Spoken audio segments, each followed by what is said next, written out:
Kaya, just Okay. so we'll see if. see if- I'll call them tomorrow. I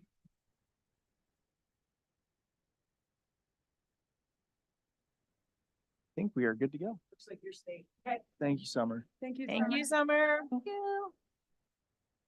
All right. Apologies for anyone waiting with bated breath for our meeting to start. We are having some technological issues here in chambers. Huge thanks to Summer Johnson for helping us get those sorted out. I will now call to order this April 25th, 2024 meeting of the Moab City Planning Commission at 6:14 p.m. Present tonight, we have city staff Anna Englund and Corey Shirtliff, our city council liaison Luke Wojciechowski in the audience, planning commissioners Carolyn Conant, Jill Tatton, Mikkel Layton, and myself, Kaya Marienfeld. First item of business is citizens to be heard. We do not have anyone here in chambers, and I don't believe we received anything via the city's comment portal or email tonight either. So we can just Correct. Let me go double ahead. check our submittals, but no. we All have right. not had anything. We can go ahead and just move on through. Next item of business is approval of minutes from our April 11th, 2024 regular meeting. That was our last meeting here in chambers. Has anyone had an opportunity to read those? Any corrections or a motion on the table?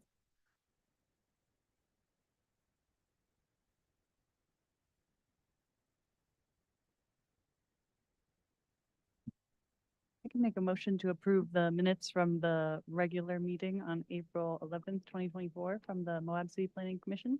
All right, we have a motion to approve those minutes from Carolyn. Is there a second? I'll go ahead and second that. Okay, and a second from Jill. Any discussion? Any notes? Good synopsis of that conversation we had about potential uses for the Splore property to help their participants a little bit better. All in favor, say aye. Aye. All right, motion to approve the minutes passes unanimously. Next item of business is action item 4.1, consideration and possible recommendation of Moab ordinance number 2024-01, an ordinance to annex the property located at approximately 1082 South Highway 191, Moab, Utah 84532, located in the unincorporated Grand County. This is a briefing on this potential annexation and a possible action. Staff, whenever you are ready. Okay, so, as you said, this is at 1082 South Highway 191. It is in unincorporated Grand County. They want to annex it into our jurisdiction, the Moab City jurisdiction, with a C4 general commercial. Current the zoning in the county is highway commercial. We did approve a pre-annexation agreement on September 12th, 2023. The agreement was to allow a mixed-use development with the freedom of other types of uses that are allowed in the C4 zone. The only thing is that if it's a residential use, that they would have to meet our active employment household ordinance 17.64. Designated uses, again, are flexible in the C4 zone. And then we also are requiring them to have some sustainability efforts applied to their development. As far as the general plans go, it is in the future annexation boundary area, and then it is also on the future land use map zoned for commercial uses. And so those are the bases, some of the bases of why we are considering the annexation. So this is just a rough site plan of the proposed building. There are some things that will change before you know, all of the, development review meetings and that type of thing are finished. But this kind of gives you a good idea of the concept. And then there's also a matrix that was also in the staff report of the highway commercial in Grand County and the general commercial zoning district to kind of compare between the two. And probably the biggest benefits between the C4 and the HC zone is a little bit of additional height and reduced setbacks. And then reduced parking, some reduced parking as well. And then that's the recommended motion. And so I guess we will open this for any questions from planning commission. In addition to that, we do have the property owner and applicant for the project. So we are concurrently running them through. We have Ty. Thanks for jumping on, Ty. Hi, Ty. The pre-annexation Hey, guys. process. So we are trying to concurrently move their plan, development side forward as quickly as we can, despite them having to still maintain and go through the annexation Yeah. process. And Courtney, who is helping design the project, I think is available as well for any questions. I do have, if we want to stop sharing screen for a moment, I've got a older flow chart that might just help demonstrate where we are in this process, where Ty's been so far and where he has yet to go. I'm sorry, hang on. No problem.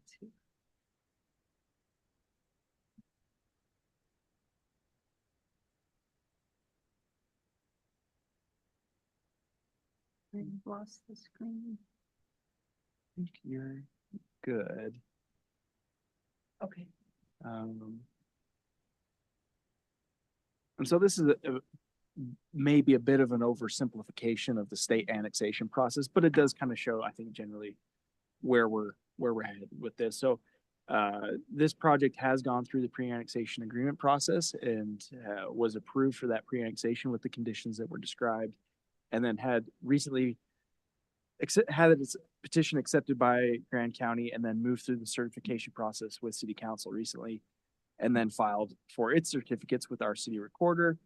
Those noticing recording of the notices has gone out. Currently sitting here at our planning commission meeting, it has a little red line there. So at this point, and again, we've begun the noticing process and we have not received any objections to that petition. That's kind of the technical terminology there. But we have had some questions from surrounding properties, but nothing of a nature that was likely going to be throwing us into that alternate stream route, which would potentially cause us to meet with the boundary commission of the county. So at this point, we're anticipating noticing for the public hearing following this meeting and recommendation, and then advancing to that public hearing at City Council, of which the annexation petition will either be approved, brought into the city, or denied, or possible modifications at that point. And I think I'll go ahead and stop sharing there. Just want to give you a bit of an update. Any questions on that before I stop sharing? Pretty No, thanks, straightforward. Lori. Okay. All righty. And like Anna said, just with that little bit of update, we can probably just turn it directly over to the commission for any discussion between staff or with the applicant team. So is this the property that was Perriot's and then was Jen's Jeeps and then was? Yeah, okay. Whoa.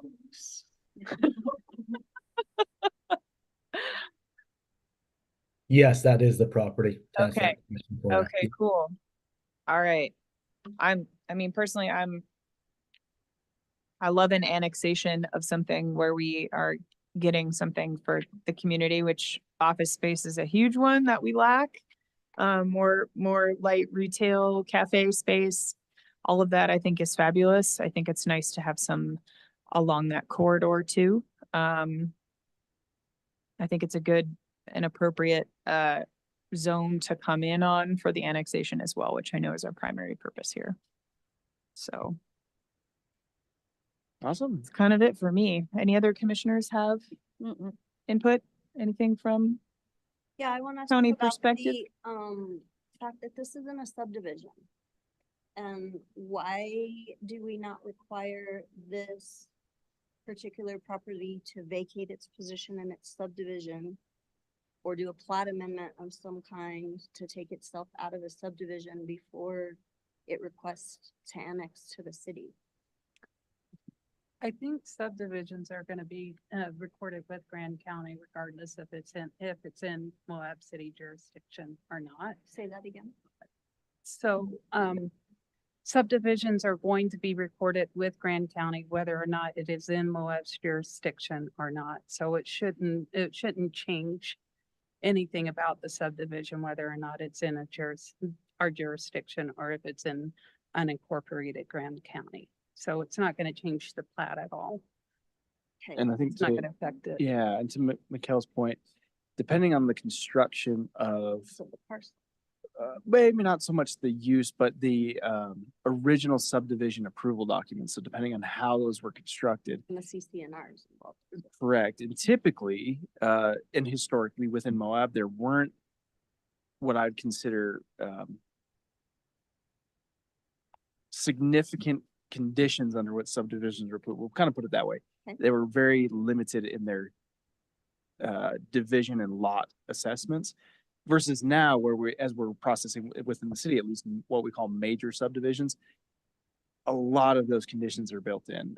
Typically, with major subdivisions, it's either usually handled where all of those aspects are turned over to the public facility, meaning public utilities, public streets, and it really is just a standalone lot, which I think is what Anna's point was as far as the planning. It is a standalone property, but the conditions of a lot, depending on the subdivision, can be qualified differently. And this is a minutia that between the county surveyor, Lucas Blake, and the county recorder, we're looking to get more information on, as well as our attorney from the state of Okay. how are we going to move forward with these different definitions of what is a lot versus a parcel versus a town site, all having different rights and abilities. But moving forward, that's something that through the certification process with the county would have been assessed if there were conditions in which that could not be annexed without additional amendments to that subdivision like you're talking about. So I'm anticipating, particularly with this parcel, that there probably weren't conditions that were outstanding within the recorded entries that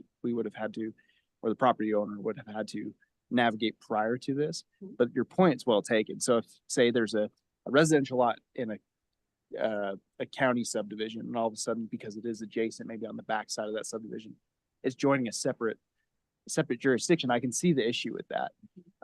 With this particular property, I'm not sure I'm anticipating that will have been found, which they probably would have found, but that's a super good point for us to be aware of at least. I'm confused why we're talking about subdivisions. Where did that come from? This is part of a subdivision. Sure, maybe, So uh, Is not in the packet.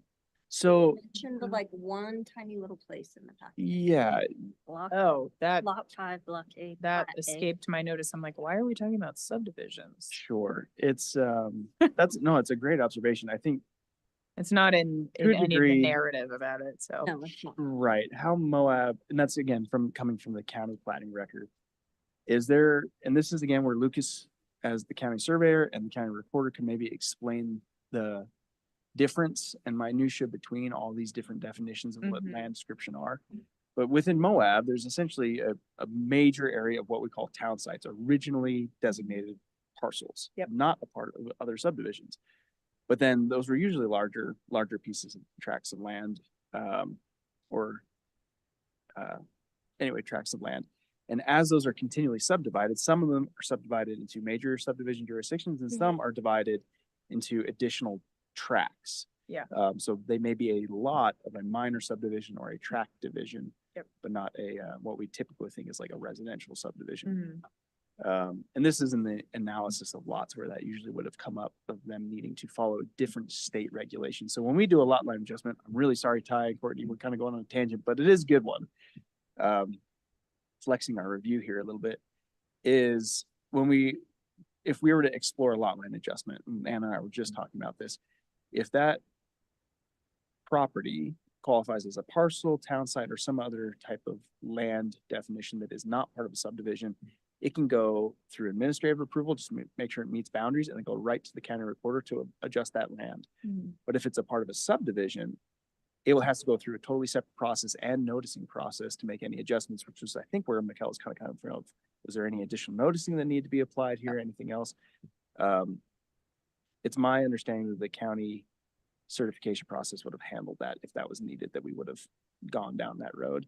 And as it wasn't, they accepted the certification and petition. At I'm the part of assuming the it process where the not a defined lot that way. current jurisdictional governance basically signs off on it transitioning. Correct, correct, which is the purpose for that step, yeah. And a lot of times, like, probably why Mikkel was asking about it is that there could be like additional requirements, like Yeah, absolutely. setbacks that are Yep. reported on the plat or Mhm. something along those Absolutely. lines, but, with this particular one, there wasn't any. Okay. No, good question, Mikkel. Thank you. That escaped my notice for sure. And Ty, I assume that's, all part of your process too. And if there were any particular outstanding issue that came up, that would be a part of the considerations. Obviously, you have to comply with whatever those are. Tell me one more time who certified it at the county?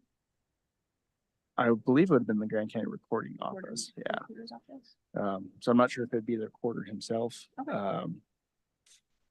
But I believe that's where it goes for certification and then moves to the city recorder's office. Yeah, this wouldn't have been handled by the Boundary Commission in any way, so I think it's just certification over there. Sounds good to me. It's all above my head, so I'm just glad you guys know. Yeah, there was quite a bit of some back office jargon through there, but No, it's good. hopefully it tracks a little bit. It's nice to have that. Yeah, you guys have been doing awesome, so I appreciate all the hard work that's gone into it, guys. Yeah. I'm really curious to hear why annex into the city instead of just develop with it in the county as if. Sounds like there were things in C4 that are more attractive than in the county HC, right? Ty, does that? Yeah, basically, I went back and forth with Courtney on this and the city and the county, and I was trying to figure it all out. Essentially, we're trying to basically fit that 3-story building in there and a 5-foot elevation difference between the two zones from the county and the city makes it a huge difference for us. And being able to fit mechanical systems in, comfort level, things like that with offices and where things are going that way. And especially with some retail space too, you try to get a little bit more height right there so it doesn't feel like you're crawling into a cave. So that was one thing in my mind, seeing and looking at it and developing it, that we were trying to make sure it looked appeasing and it felt the right design to go on that. And then also the Moab was able, we could fit more parking, or we weren't required as many parking spots being inside the city limits instead of the county limits. And so that was able to maximize the benefit to make sure this development makes money and goes forward. Well, If that answers your question. thanks for the explanation. It's like the one time when the parking requirements in Moab are better than something. Yeah, no, I love it, guys. Normally we just hear about how it's a huge impediment to folks. So it's good. Thanks for the perspective, I guess. No problem. Do any of the other commissioners have comments or questions for either the applicant or staff? No. Jill or Carolyn? No, I don't. I mean, I know exactly where it's at, so. Yep. Pull up the map that shows the city limits. from the Mhm. packet. Yeah, it is gonna have a funky little jog. Mhm. Just this one little part. That's gross. Nothing beats the USU lollipop though. Nope. I was trying, but it didn't happen. Sorry. Yeah, I'm just gonna go. No, through the whole one. frontage, that portion of 191 is all city limits, if I'm remembering It's correctly. just weird. Yeah. Yeah. The whole Yeah, town. it The whole extends town. across, so it's Mhm. it's actually less contrived than others I've seen, Mhm. but yeah, it's the first on that side of 191 in that area, so yeah, it definitely does. It's gonna feel a little weird until other people go along with you. Is there a Yeah, strategy for getting more properties annexed in that area? It's part of the general plan. Yeah, it is, But yeah. they're not a described annexation policy plan and map with no Mhm. timeline attached to that. Obviously, as the city is exploring options for, well, consideration of property tax and how that will certainly play into the annexation policy plan. And previously, is that as we essentially were, and I don't want to speak out of turn here, but the cities, and this has come up with other annexations, which was why I'm willing to kind of speak to it, is why is the city, not the applicant, but why is the city not just annexing that whole row? Why is it the applicant that's coming in as a one person, or why is the city not doing it? Essentially is, as the jurisdiction takes on obligation for a particular property, we're responsible for all the services that would go there.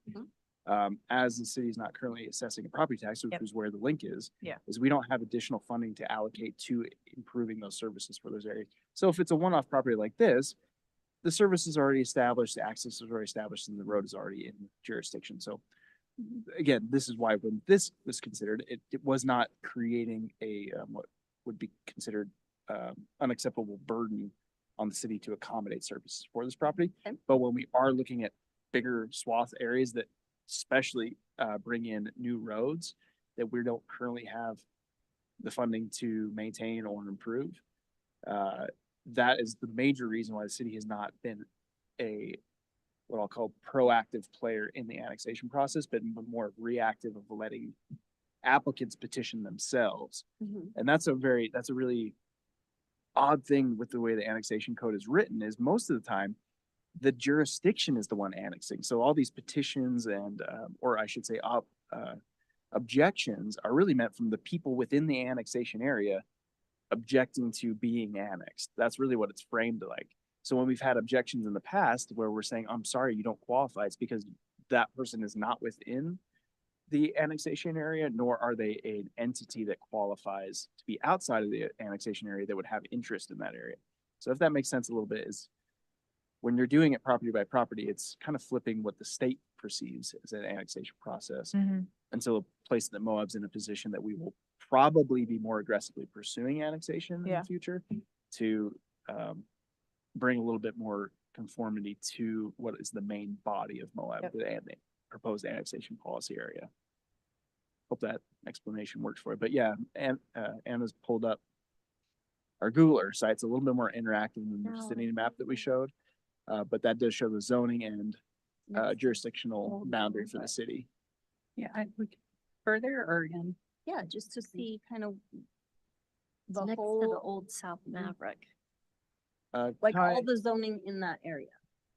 Like all the little peninsulas and the little islands along. yeah, there. you can see as essentially as we hit the, what we'll kind of call the South Maverick. Yeah, It was the old South Maverick. It Yeah. is kind of where that travel route of jurisdiction usually is kind of, that's where it transitions. But however, as Mikhail's pointing out, there's a lot of that interior area kind of stemming from the life hop that's been annexed and through bigger farmlands that have been rezoned and being developed. That's where a lot of that annexation was coming from. Ty, and at this moment, and that's okay if this is not, you're kind of in a place where this makes sense. Are there any other properties adjacent to this property that you might be looking at acquiring or developing or pursuing? Yeah, there's a couple different owners that I've talked to, and they've reached out to me and they asked me the same question. You like, why are you annexing into the city and what's going on there? And then I've also said, hey, be willing to sell and do stuff. And I would talk benefits, but there are a couple along that same stretch that they would sell eventually and let me redevelop or help develop and upgrade that area. But they wanted a pretty penny for it. So that's not in the books right now. We're figuring that part out, but they do have the interest I do have the interest to kind of keep helping the city grow south and keep kind of bringing in that development, upgrading that area. If that's what you're kind of asking, Corey. It is. Yeah, thank you. Yeah, and I think looking at, I mean, I've had this thought before. I remember first moving here. It was a while before realizing that like that stuff on that side of 191 was not Mhm. within city limits. Boulder Avenue, kind of everything back there, Mhm. in particular. So I think this, obviously, the islands being the first priority, looking at you, Hecla. But long-term annexation plans for the city, I think logically filling out that area on the south side of 191 or the west side of 191, between Mountain View and USU basically makes Mhm. Makes a lot. more sense than Mhm. almost anywhere else except maybe Holyoke. Mhm. As far as like future annexation plans. And yeah, we've been doing the sort of spot annexation based on Mhm. current owner desire for a good long while. Mhm. But it'd be nice to see a more comprehensive long-term plan after the city can actually have reason Mhm. to do it. And I think that will likely, even if, say, the taxation process moves forward, it's likely not meaning, oh, the next day we're going to be going out for annexation. Yeah. We're about to engage, and I think going through the process now for approval for downtown master plan. So we've just had our zoning title update. Mhm. We're working on that right now.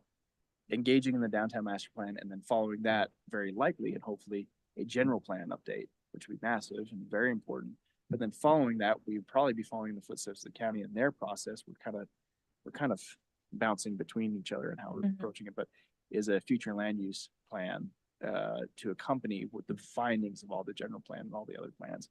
Where at that point, a reevaluation or execution rather of through the general plan, what the updated annexation policies will be, is actually now making a plan, working with the county and those different communities to determine how and when it'd be Mhm. appropriate to annex these bigger areas. So at this time, the other owners of the properties that are all in line with that parcel that fall under the same criteria, the services are already there. They're up against the highway, so they wouldn't need any road improvements. They don't have any interest in being annexed as one big section of annexation. Is that why we're not doing it in pieces Mhm. instead of one little thing at a Essentially, time? yeah, Ty, as the owner, has approached us versus us approaching. But as this is moving forward, like we're kind of like Ty and are kind of alluding to, is that is obviously a consideration where Ty has explored that as a development side. Is in addition to just annexing the properties, the existing uses or redevelopment of uses also need to align with that timeline. So this property is ready to redevelop. The other ones, they have no interest in redeveloping themselves. And as they're looking to sell the properties, or like Ty had said, maybe looking at a price that is not manageable for redevelopment this time, for him at least. So we're playing at multiple timelines at multiple frequencies. And when those things line up, like it has for Ty, it makes sense. So getting a bigger group of properties together to fix that. So we're dealing with that. I don't know if we brought it up. There was a potential River Sands Road annexation. Mhm. Very similar. It's had some outstanding peninsulas, outstanding islands that let's resolve this big thing right now. Yeah. But there's some property owners that were objecting to it, just from the initial discussions where was the city willing to kind of say, we're going to come in here and elbow our way in and do it. Yeah. Without the full green light of everyone, because if it's a full green light from everyone, yeah, I think we'd totally be up for that. We're not a place that we're willing to, I think, advance those annexations if it's not a desirable option for everyone on board. It may be in the future. I mean, that may come, but at the moment, we're not wanting to fight with folks to get them into the city just Essentially yet. a hostile annexation, Yeah. basically. Yeah. Yeah. We want it to be Forced a positive thing, annexations. hopefully. Yeah. Great. Good discussion.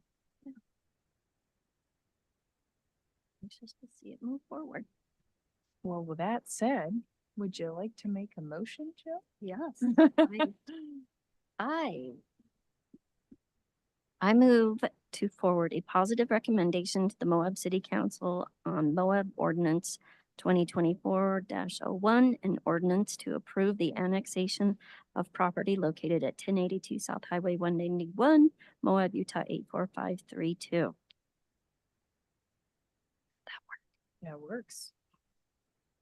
All right, we have a motion for a positive recommendation to city council from Jill. Is there a second? I'll second. All right, we have a second from Carolyn. Any discussion from anyone before we move to a vote?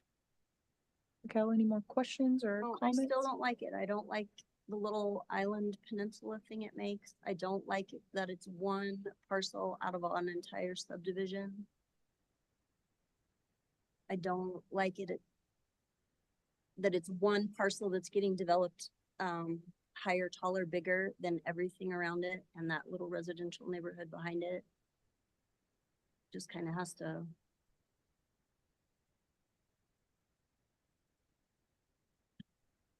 I don't want to use the word suffer. They're not suffering, but,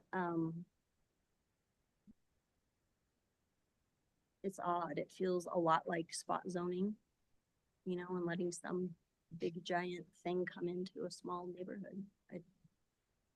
Help me if I don't. Yeah, I think, Get on board, Corey. we've had similar, I think reactions when we saw the Red Rock one or the Shamrock Mhm. annexation coming through. And I think what we have to understand, and Ty kind of explained this a little bit as well as did the comparative zoning report, is essentially the same uses are permitted between the zones. The only additional change that Ty was actually potentially building in the county versus city is basically a 5-foot difference and a slight setback difference.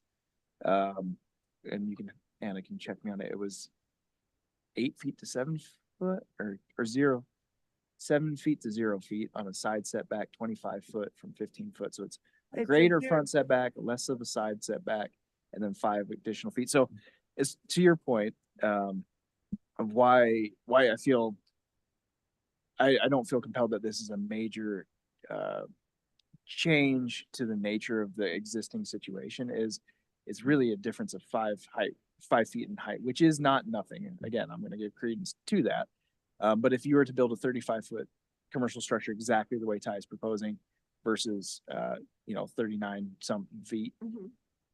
I don't think the impact would be any different to the neighbors behind the property. And in fact, I think some of our additional zoning regulations are actually going to be better as far as buffering and those type I was elements just gonna say. to those residents than what the county currently Yeah. has. So while there's maybe a concession of height, I think our improved buffering mitigation that we just all approved is hopefully going to help impact, offset that impact a little bit. But ultimately, I think you're correct to a degree, but it is HC zoning to C4 zoning, which is the most kinship zoning there is. And it's for these guys, they're on the highway. So this is another weird thing that within our jurisdictions between the county and the city is you can throw a baseball, quite literally probably by arm, and hit 3 different zones. And so our idea when we're looking at these maps is we feel like there should be so many more general zone buffers between highway commercial and the low density residential. But the fact is they're single parcel separations. Mhm. So we don't want to deprive a highway commercial zone from being able to develop just like any other highway commercial zone or highway commercial property. But we also want to protect and preserve the quality of life of those lower density residential neighborhoods. This is the historic zoning pattern that we inherited from really, and Anna's gone back well into the decades, and we're finding, I mean, as far back as the 50s and 60s is what the zoning is coming from. So they were very progressive at the time for thinking about how to do things, but also it's like we're due for an update. Yeah. So separations between zones is what we're hoping to accomplish with maybe not our zoning title update, but as we go into the future land use updates in the future is to make it so this feeling that we're getting, this reaction, isn't so severe. Because I totally can validate the observation, but I think we're kind of handcuffed into, I don't think that there's an objection strong enough for us to Yeah. say, this is not okay. I think it's within the parameter of acceptable. Yeah, and I think side setback being important because it's side setback from other HC properties. It's Correct. not, it's Yeah. not setback from the residential that's behind. And I think the zone boundary buffering that we have in the code now after the buffering and landscaping ordinance update Mhm. actually will make it feel hopefully less intense on the backside of the Hopefully. property. So Mhm. with the buffer requirement, you're gonna have a 6-foot screen. Mhm. You're gonna have 10 feet of vegetation with a required amount of trees and shrubs and that type of thing to help with mitigating sound. Yep. And so it kind of, that's what the buffers are for, is to help incompatible uses that are next to each other. Yeah, whereas now there's a warehouse that is Is like wide. 20 feet from the house behind it. Yeah, Yeah. it looks like it's actually Right moving next forward. to- To The building, towards the the highway. building is moving forward, at least looking at, of course, Mhm. we have proposed plans there. Yeah, final the plans. plan These, anyway. well, these are good. I do want us to remember kind of the purpose of this discussion. We never did get to quite to this point, is to explore the annexation itself. It's rare that we actually have what we have here, which is a development concurrently. And that kind of can moving always through, change. yeah. Is you guys are going to get through the site plan process Yep. to reevaluate the development and the Sure. conditions there. This is more about, Just the end. does the zone match our land use Yep. code? And the answer to that, I guess, to my reaction to the council question is it does. Yeah. Yeah. And that's we have our annexation checklist. I mean, the city went to a pre-annexation Mhm. agreement with sort of those initial understandings that it was something that appeared appropriate, Mhm. pending finding something out. Mhm. So, and I think that's it with I, the criteria, like, does it comply with our general plan? Right. Yes. Does it? I might add that with the pre-annexation agreement, Ty is actually, he's committed to the AH, which is not being proposed at the time. It's just a condition that's being held to the property if it were to ever convert. But he's also was willing through that negotiation to come along with the lead standard. So that's a level of development that actually we don't have a standard anywhere else. So I'd say versus if it were to develop in the county without any of these conditions, I'm not sure Ty would have built to all of the lead. I'm sure he would have, Ty and Courtney would have built the portions they could, of course. So I think that overall is a bit of a gain, just in Mhm. we have something that they want, and I think we were able to negotiate what seemed like a fair balance between them getting the advantage zoning and then us having the development be kind of top tier style of development. And we believe that more annexations in that same area are coming. It's this a year. That's- trend. Yeah, Okay, yeah, and hopefully So we'll follow the gonna same stay out precedent little that they bit. will. okay. Like, I mean, on the same side of the street or a little further down, we just recently annexed a portion of Grand County into the city Right. with the same zoning district. We're also in the process of a pre-annexation agreement for another parcel right by that one. It's coming. And so Yeah. there is a trend on, coming from that side of the road as well of annexations into the city. So So, it's just gonna yeah. hang out And- by itself. forever. Yeah, as that adjacency rule evolves, it will continue to get closer and closer together. Okay. Any other questions or discussion from anyone? Carolyn hasn't said much. Mhm.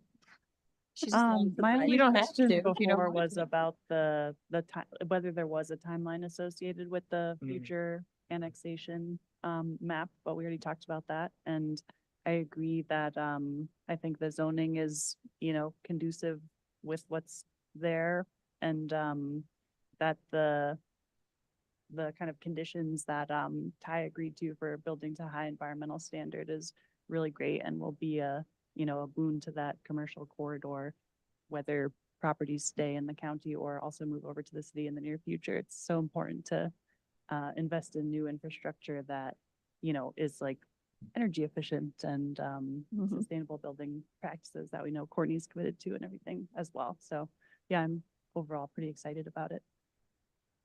Cool. Thanks, Carolyn. All right, we have a motion on the table and a second. If we don't have any further discussion, all in favor of the motion on the table, say aye. Aye. Aye. Okay, motion passes unanimously 4-0. Thank you, Ty. Thanks to Courtney, if you're watching. Awesome. Thank you, guys. Appreciate Yeah, the discussion. That was Good luck awesome. with the project. We're stoked to see what you're gonna do out there.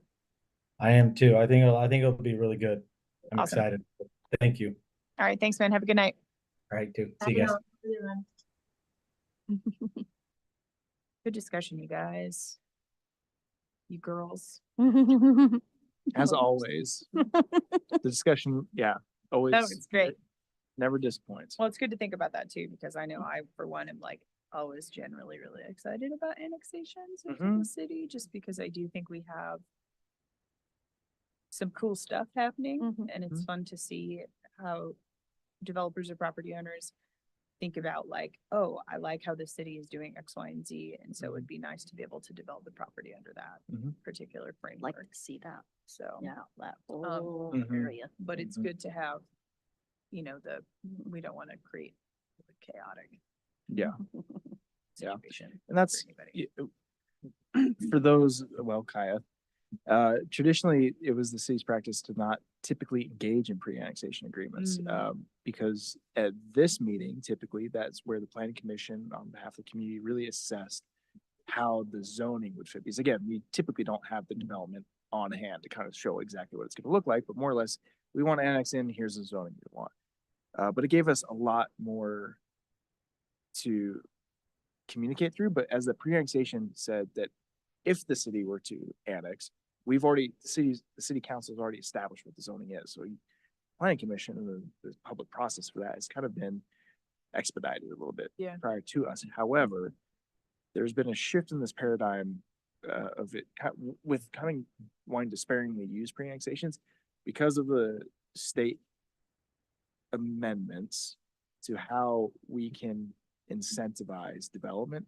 Yeah. Pre-annexations are actually one of our very last tools that are still a negotiating term where we can, like the lead requirements, that isn't something that's necessarily in our code. It's a one-on-one negotiation. If you're running to come to city, here's the agreement and how we're going to construct that and what we would request that you build to or dedicate or whatever it is. So I think that's, again, one of the reasons that we're holding off at this time, at least under our annexation policy plan, is we want property owners, when they're ready to develop, come to us and let's work on a plan that's actually gonna work for us and for you. Yeah. And so it's a tool that I've changed my tune on certainly quite a Mhm. bit. Yeah, totally. Yeah, I think we'll probably have at least a couple more years of this until we get to the place that we're like, all right, we need to close this connectivity and Mhm. continuity. Yep. And it'll come, but Cool. All right, what are our future agenda items? we have a minor subdivision likely Mhm. coming for recommendation, Mhm. a condominium plat approval In a town. for condos, it's condominium plat approval, Mhm. and then a townhome plat recommendation Mm. that will be going to city council. So a lot adjustments. And some of our older projects are contacting us and resubmitting and that type of thing. So we do have some things in the works. It's just they aren't ready for planning commission for a little bit longer. Site plan level development projects. I don't know if there's anything else that's gonna be I worth thought we mentioning. agreed we wouldn't need to see Cottonwood condominiums ever again. Well, well, yeah, we will see. Bad joke, sorry. There's it's been filed, so there is an appeal application having been filed on the Okay. planning commission's decision at our last meeting on that. So we will, we're advancing that application onto the ALJ. Our attorneys are coordinating with the appellant. Yeah. And we'll, It's I think we with have the a, attorneys right now. yeah, I think we're having a scheduling conference next week. And from there, it's usually kind of a couple months before we can get a ALJ lined up. Of course. But which is kind of this interesting piece of where we have the condominium plat advancing while we also have this Yeah. appeal in the process. So we'll see where it goes from there. I do feel confident in our determinations and our city attorney's determinations. But certainly wanting to give the full public and our full process available to the appellant. So Absolutely. I'm anticipating we'll advance the condominium plat. I think we still need to coordinate with the applicants a little bit to make sure that they're on the same page about advancing it. Okay. Gosh, I can't think of anything else. Clarifying question, did Abby, or the subdivision formerly known as Abby, maybe is that still paused, or what's going on with that these days? Paused, I think is a Okay. fair way to say it. I think Yeah. there's, we've been fielding some questions in the office, from some residents just up Mill Creek and Powerhouse Landing. In short, there are a number, when we talk development, there's just so many different realms, whether it's the marketplace and construction and contracting. And then even within the city itself, there's two pieces at least, between the engineering and some bonding elements that we're still sorting out. So we are encouraging them to move forward, but at this point, I think they're just trying to get themselves lined up. Cool. I was just curious. Hopefully, it's not any longer than it has to be. But yeah, there are abandonment case clauses and lapsing clauses there are timers ticking. So I don't want anybody in the community to feel like, oh, nothing's ever going to happen. It will have to move forward to some degree at some point. Yeah. What that looks like can be obviously very different. I but also live over there and was curious that the dirt piles have just been sitting for a good long while. now. Yeah. Or Yeah. blowing away, I should Yeah. say. Yeah, Blowing, no, I think getting some real it's estate. it's been tough, it's been tough for developments and, Mhm. usually we're looking at There's developers, been a- these big folks with lots of money, and that's not always the case. And for them to get stuff done when interest rates change and contractor rates, Oh, cost of construction totally. changes, those numbers add up quick. And so sometimes they have to I was just pause, but mainly curious if we were gonna have to go through all the approvals again for everything. this was the question I had with somebody, They this morning. came They to us called in. last and basically put things on hold, Mhm. like proactively at one point back in what, 2022? Mhm. Okay, yeah. Mhm. Yeah, no, we have not been put on an official hold or official notice of hold. Yeah, I think we're just waiting. I just think it's more market driven right now No, than for it sure. is really, anything to do with us or permitting or any of that type of thing. Oh, yeah, that makes sense. But yeah, the story goes we've been getting lots of complaints about a lot of the open projects, I call it, kind of raw projects where they've done a lot of grading, a lot of cutting, and now it's just raw dirt and it's just sitting there. What the heck's going on? And we have some big properties in town, some big land areas that are like that. And I would say they're all under kind of the similar conditions where we've been in contact with the developers. It's just they aren't able to, or they are trying to navigate moving forward. But yeah, we have one that's close to City Hall, two that are close to City Hall. Yep. Right now that we've got lots of comments on as well. Our product, our developments allowed to break ground without they can move dirt all they want while a- they wait for their permits, or their permits have to be all the way. It's a different place type of before they permitting, so they break. do need a permit, which they can get prior to, I think what you're The talking about, which grading. is an approval entitlement plan. But yeah, they can get a grading permit and they can move a certain amount of material, but once you go beyond that and either cut or fill, Yep. now you're getting into bad territory. But of course, and obviously to just a common sense point, you don't want to do too much of that until you know what you're actually doing. Right, it's. And that's where okay that we they have don't people want start so much before they. Doing all too their- much trenching or stuff. It's like, that's inspectable stuff. Yeah. And so, yeah, so Some water infrastructure stuff going on there with the city as well, though, initially, for which Abby. And for that's, Abby. yeah, that's some of the holdup with it too. Mhm. Yeah, and Yeah. it's a multi-utility, so we are partnering with WISA, so there are Mhm. two utility agencies there, we have maybe some different requirements where I'm forgetting now if it's city water or city sewer, but I believe it's city water, WISA sewer, but Mhm. WISA does not have the same thresholds that we do, and so they've actually advanced on some of their utility work without Mhm. some of the city's utility work. Yeah, it's weird. Yeah, I think they're eager to get done, but Cool. No, I'm just curious. about yeah. an issue. No, super good question, because it's been coming up a lot lately. I think with the spring coming out of the winter season, everyone's, Yeah, well, it Like, was hey, also full wait of a minute. tourists last weekend too. I bet. We were like, I thought they weren't supposed to park there anymore. Just gotta avoid the pit. Yeah. Well, that was a concern we got specifically about Abby, is not many people I'm sure are watching at this point, but if you have concerns, please contact obviously the planning department about some of these questions. But these questions are all kind of like, what's the development doing? But if you feel that observe that there is, what I'd consider a violation, like a nuisance of something that is hazardous for whatever reason, you know, Yeah. as these developments are moving forward, continuous construction is safe because it's a lot of activity with constant eyes on it. But when activity is moving and then it stops for big periods of time, sometimes there are open trenches, sometimes there are mounds, sometimes there's equipment. That if you, Our defense or something? well, there are construction mitigations with the building department they have to do, but those mitigations can get soft with big exposure to time without work. So with this particular neighbor I was talking about, he, you know, obviously he had just kind of the same question. I'm just curious. I'm not trying to get anybody in trouble. I'm just really curious.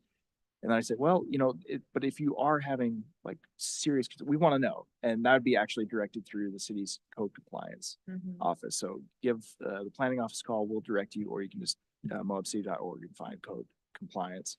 And just let them know if you have a concern that, and I put this, you know, politely, is a legitimate concern. I mean, if you're like, hey, I don't like it, Yeah. that's not we can't enforce on it. But if there's something you are observing and are, The dirt's gonna blow. yeah, concerned about, please do let us know.